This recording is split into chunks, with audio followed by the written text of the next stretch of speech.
Libra, hi! Welcome to Mr. Queen PH.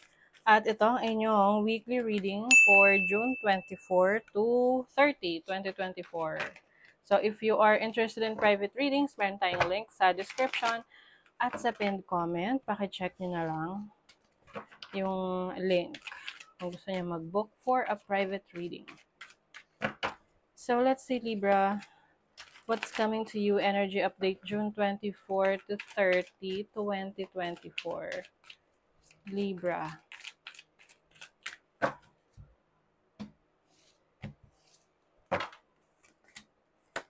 Ow. Libra, what's going on? Yung iba sa inyo maaring you're going through something. Ano nangyayari, Libra? So you have the Justice card. This is your energy. Your overall energy for the week. Nako, Ten of Swords, Judgment. Oh my goodness gracious. Okay, Libra, some of you are in a process of transformation, bigger changes happening sa inyo. This can mean na may mga endings, no? Can be separation or pwedeng you are heartbroken. Okay? Yung iba sa inyo, pwedeng meron kayong mahal sa buhay na recently na mayapa na. So, it is really painful for you to deal with. Pero, that is part of a transformation or change that is happening sa buhay mo. I feel like ngayon, alam mo yung sinasabi nilang dark night of the soul. Yan. Ito yung mga challenges na pagdadaanan mo na babago sa'yo. Magkakaroon ka ng bagong perspective sa buhay. Okay? Maaring ending a relationship that you feel is hindi na talaga kayang ayusin. Okay? Na sobrang nagbigay sa'yo ng maraming stress, problema, pwede ring trabaho. But for some of you, relationship, no? But I also see, meron ka ring iiwanang situation sa trabaho mo. But this is kind of difficult, no? Para sa inyo. Lagi nyo lang iisipin, lahat naman tayo pinagdadaanan rin ng mga challenges. Ang importante is, in-embrace mo yung emotions mo, hindi mo siya iniwasan, hinarap mo, at ginawa mo yung best mo para to overcome yung mga challenges na yan. And eventually, you will bounce back, with the Justice card. Kumbaga, mababalance mo rin yung situation mo, magiging maayos din yan. Okay? So, your overall energy, ayan nga, Three of Swords. Someone here is in pain, disappointed, heartbroken. Okay? Can be any reason. Like what I mentioned kanina, pwedeng you are grieving a loss of a loved one,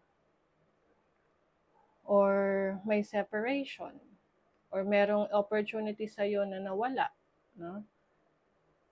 Yung iba sa inyo, ang challenge is, meron ditong misunderstanding, conflict, no? Can be with a person na malapit sa'yo, or within the situation na meron ka na medyo toxic, especially sa trabaho, okay?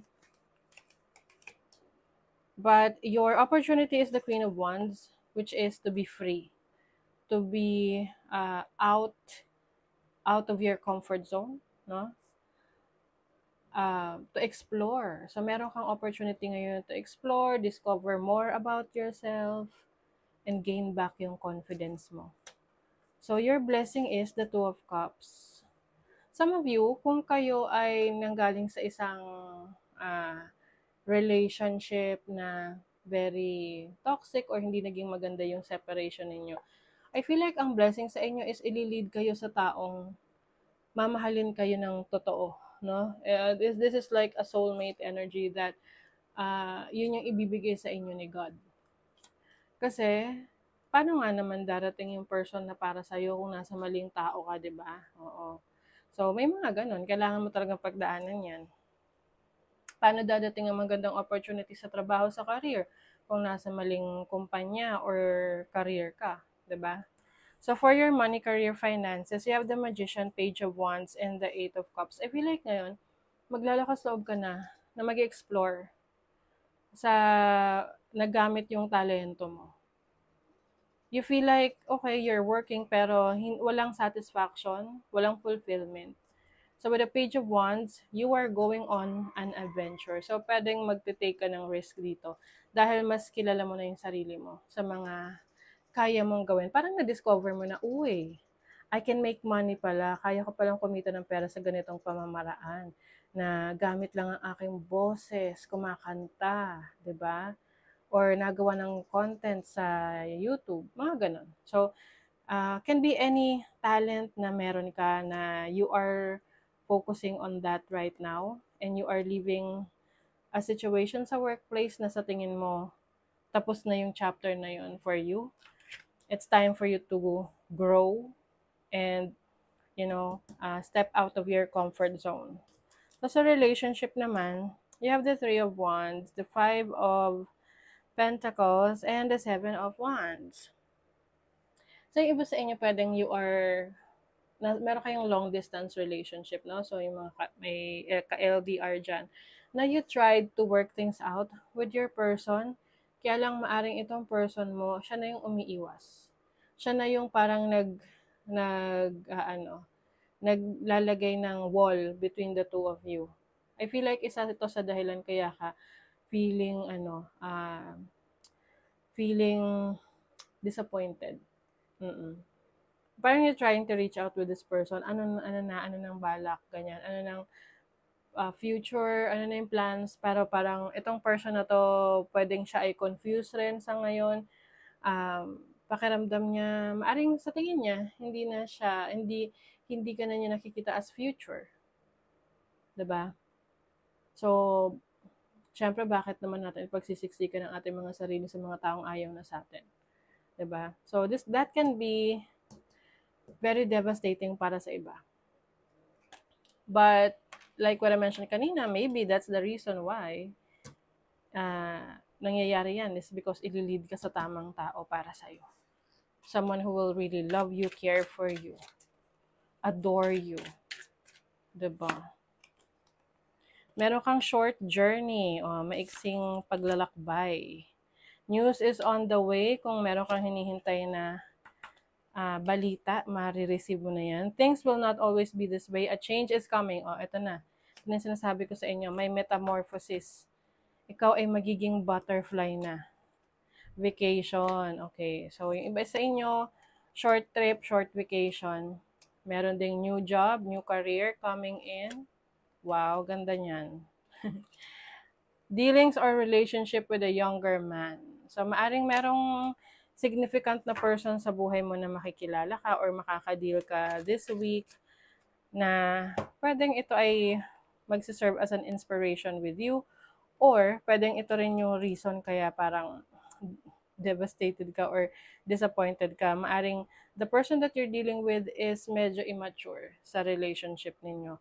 But definitely, there is a major transformation coming in. Okay? Yan yung something that you should look forward to. And of course, when it comes to your career, merong bagong trabaho, career opportunities for you. Time. Time spent worrying is time spent. O, diba? Pag na raw kayong mag-aksaya ng oras at panahon sa pag-aalala, kasi wala dun mo binibigay yung focus, yung attention mo, maaring ma-attract mo pa yan, lalo ka pa tuloy mag-aalala. So, i-divert mo yung attention mo sa mga bagay na kapaki-pakinabang. Peace. Just because some people are fueled by drama doesn't mean you have to attend the performance. Make your life a drama-free zone. Yes. I feel like ito yung iniiwasan mo na ngayon. Yun yung inaalisan mo na sitwasyon, yung drama sa buhay, toxicity, issues, problema. Oops, okay. So you have North Node. Wow, you are really focusing on your future. Oo. Ninth house. Some of you, talaga, you are coming out of your shell. Libra, meron na kayo i-explore with the ninth house. This can mean mga bagong pag-aaralan, bagong trabaho na malayo sa dati mong pinagtatrabahuhan, pwedeng overseas, no? You are really fixing things para sa sarili mo. You are organizing yourself. Okay? So, ito na yung panahon na pagbangon. Mm-mm. 'Di ba? So, that is your reading, Libra. Thank you so much. Bye.